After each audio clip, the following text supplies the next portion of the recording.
Мынау құрметті мұсылмандар, иншалла дұға қыламыз. Алла тағала баршаңыздың қадамдарыңызға хасанат берсін. Пайғамбарымыздың бір хадисі мына айтылған сөздерге қарата еске түседі. Хадисті Абу Хурайра радиаллаху анху риуаят еткен. Пайғамбар саллаллаху алейхи вассалам айтады: менің үмметім дүниені ұлықтай бастаған уақытта исламның қадір қасиеті кетеді дейді. Жетіп артылып жатыр мына сөз. Қараңыз, менің үмметім дүниені ұлықтай бастаған уақытта исламның қадір қасиеті кетеді. Менің үмметім жақсылыққа шақырып жамандықтан тыюды тоқтатқан уақытта Құранның берекеті кетеді дейді. Егер олар өзара дауласа бастаған уақытта олардың дәрежесі төмендеп кетеді дейді. Хадис пайғамбарымызда келді. Қараңыз. Сол үшін құрметті мұсылмандар, дәрежеміз түспесін. Біздің дәрежеміз қашан жоғары болады?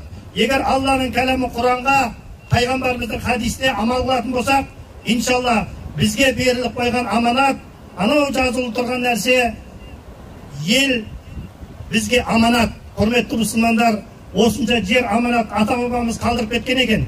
Иншалла сол ел үшін көбірек дұға қылайық. Жаңағы пайғамбар саллаллаху алейхи вассалам айтады ғой, әрқайсының елбасы еліне жауапты. Қараңыз, отағасы үйіне отбасына жауапты. Әрбір жұмысшының үстіне бастығы болса, бастығы қол астындаларға жауапты дейді. Әрқайсымыз бір үйдің отағасымыз, қол астымыздағы бала шағамызға Алланың діні болған дінін үйретіп, біліммен тәрбиелеп баратын болсақ, иншалла ел біз тәрбиеленеміз. Тәрбиелі, ақыл парасатты, білімді ұрпақты біз тәрбиелеп шығамыз. Сонда білімді, ақыл парасатты ұрпақты біз тәрбиелесек, біздің арқамызда келешегіміз бар деген сөз. Алла тағала баршамыздың ақырымызды қайырлы қылып, пайғамбарымыздың хадисі, қайсы бір қауым Алла үшін бір жерге жиылып, Алланы ұлықтап, Алланы зікір қылатын болса, сол жердегілердің бәрі күнәсі кешіріледі дейді. Орнымыздан сондай халетте тұрайық, күнәләріміз кешірілген халетте тұрайық. Алла тағала баршамыздың күнәләрімізді кешірген болсын. Құранның берекеті иншалла, Құранды әрдайым оқып, дұғада болайық. Мына айтылып жатқан сөздер, қандай сөздерді қараңыз. Бұл аманат, бұл бізге ел. Ол шынында бір имамның шырылдап айтқан уағызынан еш нәрсе шықпайды. Бірақ оныған қоштаушы адамдар болу керек, жамағаттар болу керек. Не айтылып жатыр, қандай сөз айтылып жатыр? Әрбір айтылған сөздің астына, мағынасына мән берейік.